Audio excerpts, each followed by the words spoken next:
Welcome. Today we're going to look at the 5% surcharge on fuel. What is true and what is not.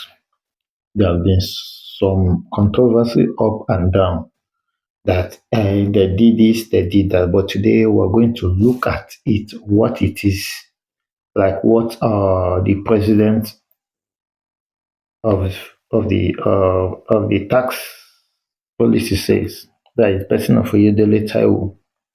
He made this write up. So I want to analyze it in a way and explain it more. Now, this is not to seek clarity matters arising regarding the 5% fuel surcharge in the new tax law. The charge is not a new tax introduced by the current administration. The provision already exists under the Federal Road Maintenance Agency Amendment Act 2007. Its reinstatement in the new tax act is for harmonization and transparency rather than immediate implementation. Now, why say that they did not introduce it in this tax law that they are doing? It has been there before now. So the reason why they bring it is for harmonization and for immediate implementation. And I asked, when it was in the Federal Road Maintenance Agency Amendment Act 2027. Was it not for implementation that they put it there? How come they're incorporating it into the tax law for implementation? You understand? But let's go further. We outline the frequently asked question below and provide clarity, explan, clarifying explanation. Now, frequently asked question number one say, is it true that Tinubu administration introduced a 5% surcharge on fuel? Now, before we continue, what is this surcharge on fuel? It tells that whenever you are buying a liter of fuel, you are paying a 5% on that liter of fuel. That is to say, the amount of fuel will technically increase when this is implemented. Because if you are buying a fuel for 100 naira, now 1 liter of fuel, you get the 5% of what? 100 naira. Then you add it on top of the money you are going to use to buy the fuel. That shows that actually our fuel price will increase. I wonder where the subsidy is going to. Now, number one, the surcharge is not new. It already exists under the Federal Road Maintenance Agency Amendment Act 2027 Farmer Act. A new tax act only reinstates it for harmonization and what? For transparency. Hence, it was not part of the original tax reform bill submitted by the president to the National Assembly. It was not included at all. This has been in FEMA. Now, they are removing it from FEMA and include it in this tax law, this tax reform, for easy implementation, for quick implementation. That is to say, if this act, 5% surcharge, continue to be in FEMA Act, they will not implement it. So they just pull it out from there and put it here so that they will implement it. Now, why didn't they implement it in FEMA? They left it there. Now they are pulling it out for them to implement. I'm only looking at the effect it will cause. It will increase the cost of fuel. We are shouting that fuel has increased, yet they are bringing another 5% surcharge on fuel to increase it the more. I hope we'll come out of this good. Question 2 say, does this mean that the surcharge will commence in January 2026 when the new tax law take effect? Now, we all know that the new tax law will take effect 1st of January 2026. And they're asking, will this 5% surcharge fuel also take effect on the same day? Let's see. And he say, no, the surcharge The surcharge does not take effect automatically with the new tax law. It will only commence when the Minister of Finance issue an order published in the official gazette as stated under Chapter 7 of the Nigeria Tax Act 2025. This, save, this safeguard ensure careful consideration of timing and economic world condition before implementation. Now, they said that until the Minister of Finance say start before it will start. So they don't know if it's going to start on 1st January 2026 or not. It might start on 1st January 2026. It might not start. So it depends on when the Minister of Finance give an utterance, give a command, start it. Don't start it yet. That will determine, but I ask the people that remove it from FEMA and put into tax law, they want it to do what? To start. So it will definitely start. But like from here, we don't know when. The third question is, will the surcharge apply to all fuel products? Will it apply to all fuel products? Let's see. No. Oyedele style will say no. Several energy products used by household are exempted.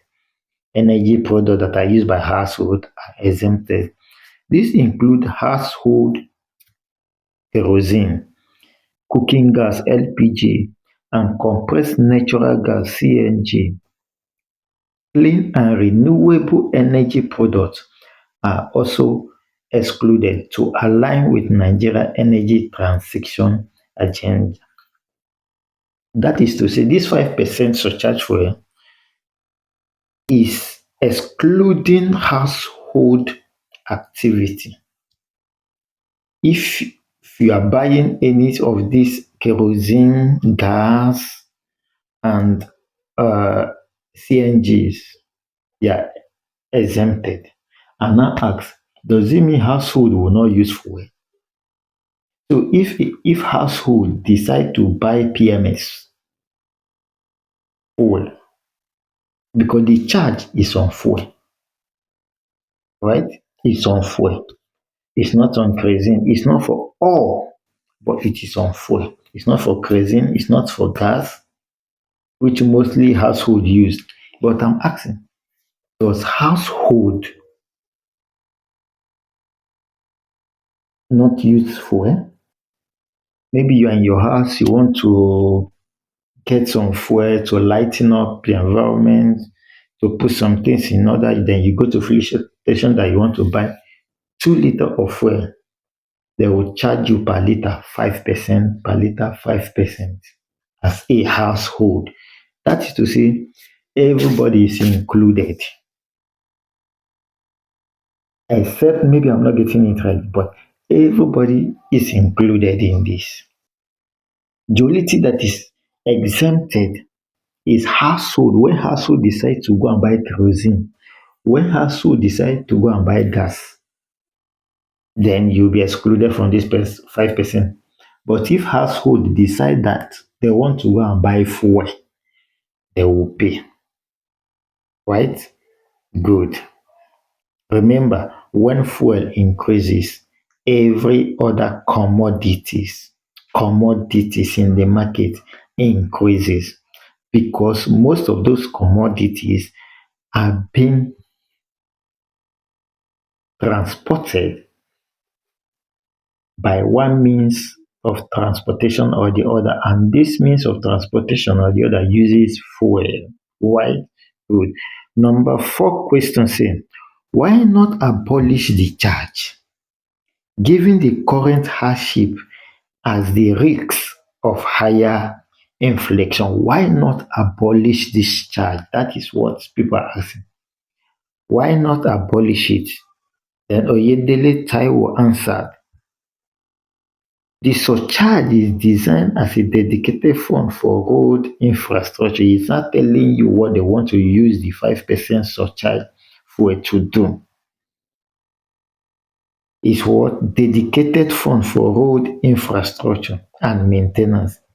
If implemented effectively, one thing I like Oyedele Taiwo is that he tells you the truth. He said, if implemented effectively, it will provide safer what? Travel conditions, reduce the travel time and cost, lower logistic cost and vehicle maintenance expenses, which will benefit the wider economy. This practice is virtually universal with over 150 countries imposing various charges ranging between 20% to 80% of fuel product to guarantee regular investment in road infrastructure. Do you know one thing that annoys me more is that when we want to make one law in this country, we will now compare with other countries that other countries are doing it too, so we need to do it. Now, the justification here is that about 150 countries in the world are practicing this. So Nigeria should practice it. But they will never compare us. They will never tell us that over 150 countries in the world have steady electricity. That Nigeria need to have steady electricity. They will not tell you that. They will not tell you that if you check over 150 countries in the world, there are countries in which their citizens are being paid. They are living good. Countries that have system. Why can't they import those things and do it in Nigeria? But each time they want to tax the masses, they will remind you that other countries are selling fuel higher than Nigeria. Other countries are doing this, so other countries are doing this, so Nigeria should do it.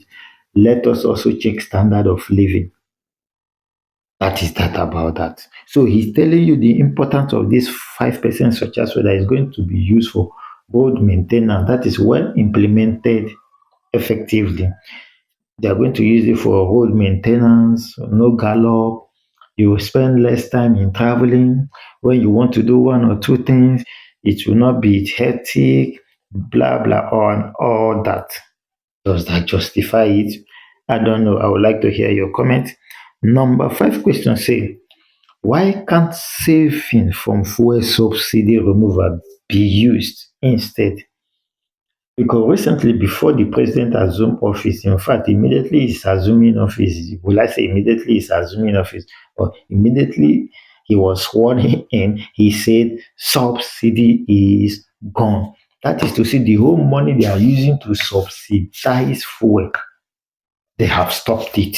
And that was why fuel price rose to 1,000, 1,211, fluctuating within that range. Now they are asking, those money you remove for fuel subsidy, can't it be used for this road maintenance and allow the poor to breathe? And he answered,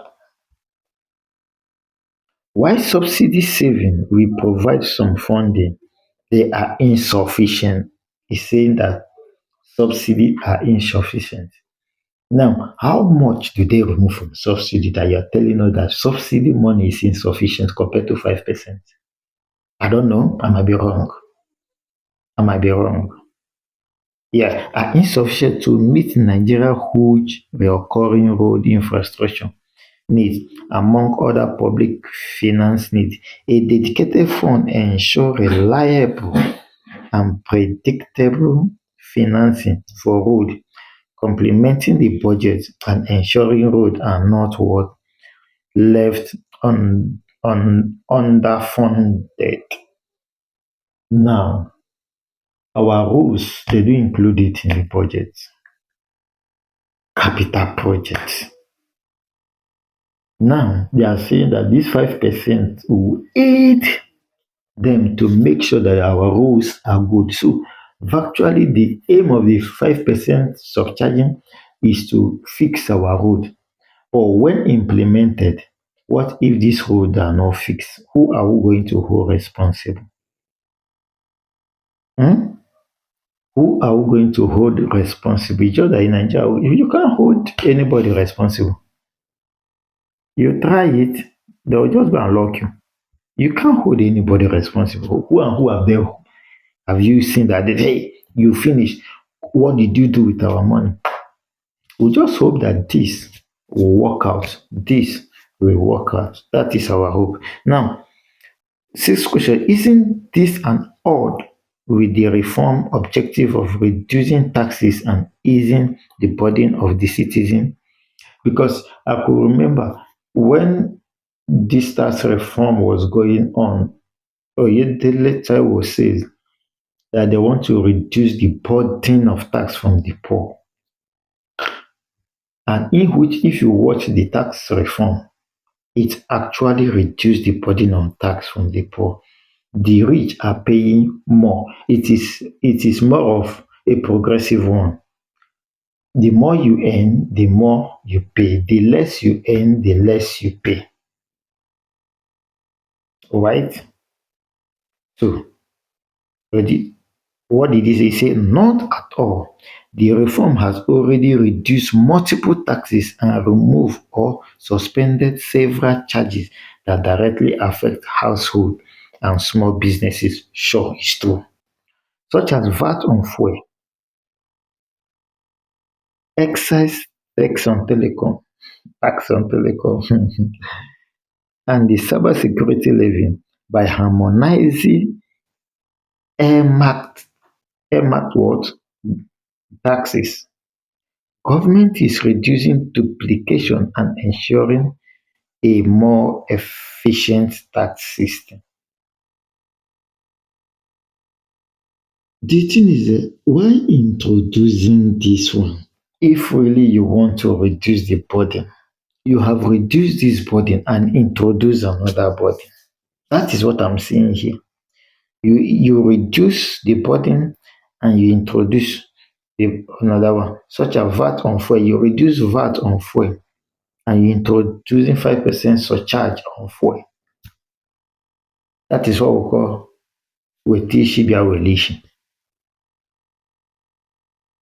We just pray that things goes well because they've passed it, cannot do anything. But time will come, we will begin to do something. We'll begin to set things right. Now, number seven, why not just amend the Farmer Act to remove this? Yes, why not just amend the Farmer Act to remove the surcharge? Why not just remove it and let it be? Just let it be, let it flex, let it be. He says, yes, the surcharge has been removed from Farmer Act and incorporated into the new tax law. No, this is not what we are asking. We are saying, why can't you just remove it totally and forget about it? Why bringing it from here to here? Now he's telling us that it has been removed from FEMA and incorporated in the new tax law, which are designed to provide what? A forward-looking legal framework for Nigeria. Keeping this provision in place within a harmonized legal framework ensure Nigeria is prepared to address critical challenges such as sustainable road financing and even climate change impact. Hmm. It is not about immediate implementation, but to ensure the law provide a clear and effective framework for when it becomes necessary in the future. Now, the aim of this surcharge is not what you can see now or for the future, but the amount is what you can pay now, but you cannot see the effect now. That is to say, he might finish his tenure, you will not see the effect of this 5% you are paying because it is aimed for the future. It is aimed for the which is good, but hope they will use it for the future. Hope they will use it for the future. Presidential Fiscal Policy and Tax Reform Committee. This is what they came up with. And I said, let me share with us. Let me hear what you have to say about this 5% surcharge on fuel. Let me hear your thoughts on this. I will be bringing you latest updates on tax matters. Yes, I want to make that uh, as a duty. Yes, I'll be bringing you updates on current issues on taxes in Nigeria so that we can discuss over it and deliberate and comment. So let me hear your comment on this comment on the comment section. What is the way forward? Is the surcharge a good one or a bad one? Should we go into it or should we abandon it? Let me hear from you. Thank you very much as I wait your response.